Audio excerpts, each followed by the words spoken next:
This is Nissan. How you doing? I was going to give you a demonstration of this device that I recently built. This is first version of Flyback inverter. If you remember, we have proposed different inverters, but after long research, I decided that the best solution for our QEG inverter probably going to be a Flyback inverter that can manipulate the voltage and correct it according to duty cycle. So I built this device, and this one can tolerate from 24 volts all the way up to 120 to 140 volts. I haven't tried to utilize higher voltage yet, but I'm guessing it should tolerate it without no problems. As you can see, this particular device has 4 elements. This is driver. This underneath 4 IGBTs in series.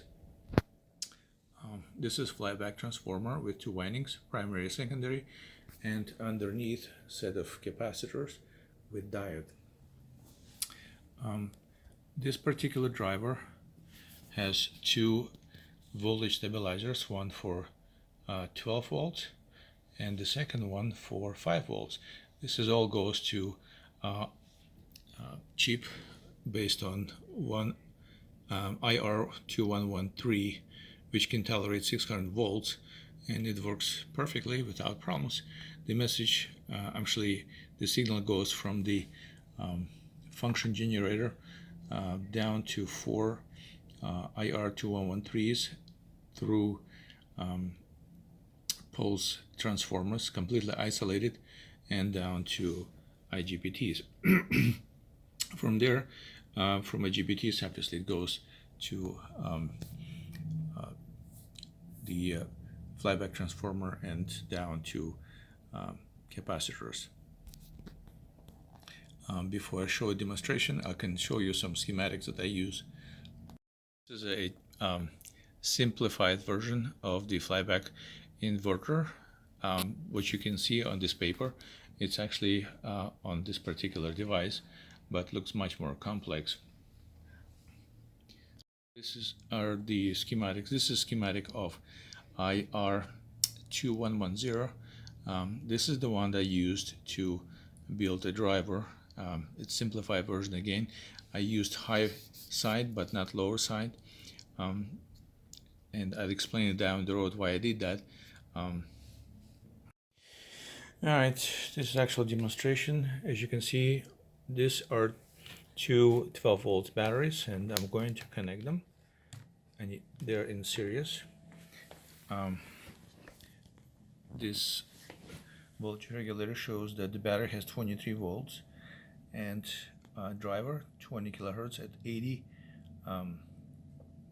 duty cycle percent duty cycle. This is the battery. This is a lamp that I use. As you can see, it fully lead. If I unscrew it a little bit, it charges the capacitor and becomes brighter.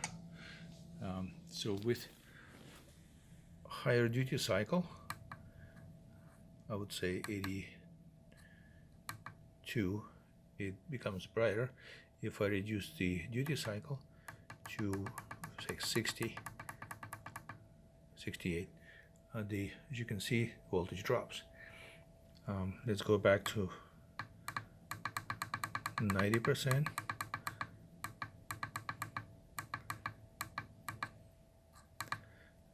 And it becomes very bright. So I noticed that 20 kilohertz gives you the best voltage, and I measured this 120 volts here right now, and as you can see, a lamp is bright.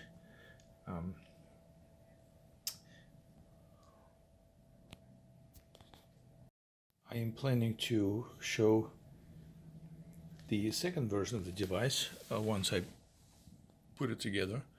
It's ready, it just needs to be put together. It's connected to 60 Hertz inverter together. And the third version I made with a lamp, which is working too, but I have to put it together to and make sure it's in one piece. So I will show you demonstrations down the road. Thank you.